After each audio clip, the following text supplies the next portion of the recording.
Yo, what's going on, guys? Welcome back to my channel. I had a situation happen to me.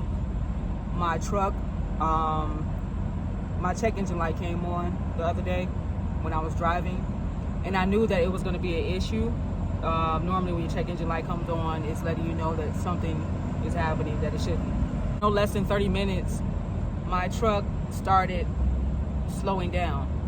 My speedometer was saying that I was doing about maybe 40, but my GPS was saying that I was only doing 20 miles per hour. So right then and there, I knew that that wasn't right. I shut down, and then I pulled up my code, or whatever code that I might have been getting at that time. And the code that I got was SPN 2003 FMI9. So I did find out that it was my TCM, my transmission control module. My option was to find a location to where they do like repairs and stuff.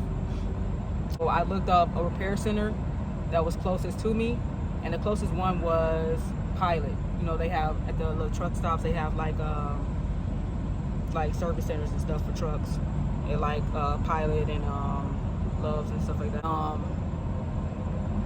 They said they couldn't do anything for me, so they gave me International McCandless location and number, and I ended up calling them. I ended up calling International, and they told me to come in because I couldn't do no more than 20 miles per hour. A little bit of time to get there. I had to take the back roads, which was a pain because it was horrible. With that being said, I ended up making it to the McCandless service center. When I got there, they told me that they were getting ready to close, but they're going to put me on the list for the following day. Okay, cool. They put me on the list. I asked them how long would it be, even though I already knew what it was, and I explained to the guy that I knew what it was.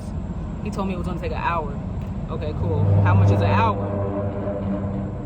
He said $200 an hour, but it should only take an hour. So the next day I come, check in, 7 o'clock in the morning. Even though I told them what it was, it took them 2 hours, and I feel like they did that because they get paid by the hour. A lot of places like to get as much money as they can out of you, just because. I think it's bullshit, honestly. But yeah, so basically it took them 2 hours, so that was $400.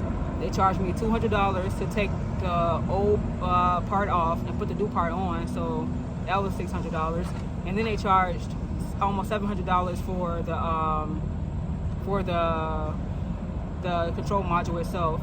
So in total, my bill came out to about $1,700. Now they took off $200 because I told them they can keep the old module. I didn't have any use for it, so they kept that, and they took off $200. In all, I ended up paying $1,500 just to repair my truck. I was in the middle of a load, so I needed to get it done right away so I could drop that load off. But with that being said, I want you guys to make sure you guys put money aside for repairs. You never know what's going to happen with your truck, and you want to make sure that if you're in the middle of a load, you can hurry up and get that problem fixed if it's minor, and get back to what you're doing. And also spend time with your truck when you're on the road. Kind of learn everything about it, so that way if anything goes wrong, if it is minor, it's something that you can do, you can fix on your own, or you can identify the problem so they don't upcharge or say that it's something that is not. That was one of my experiences that just happened to me recently.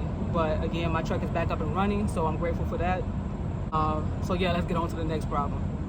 I was picking up a load from a shipper, and normally I check the weight, but I didn't. I just went off of the bill of lading, and come to find out I was overweight. Make sure you guys are stopping at these weigh stations. Check your weight before you get all the way to the point of no return and you're just sitting there wondering what you're going to do, because if DOT catches you, they can fine you pretty heavy. And then they do like level 3 inspections and stuff like that. So make sure you guys are filling out your logbooks every time you stop. Make sure everything's filled out, you don't have any flaws, or you notate that something's wrong. I did show you guys in my last video that I had an ELD installed. Get one of those, or have a book that's backup, so that way you're logging everything. You have to keep track, no matter if you're in a box truck or pulled up right next to me. No matter if you're the box truck or a semi, you have to keep up with those things. So make sure you guys get a logbook, an ELD, and you'll be good to go. With that being said, I appreciate you guys watching. I appreciate the likes and the subscriptions on my last video. And thank you for tuning in. Let's do better than we did on the last video. And like I said before, leave your comments, suggestions, feedback. I don't care what it is. Leave it down at the bottom. And I'll see you guys in the next video. Peace.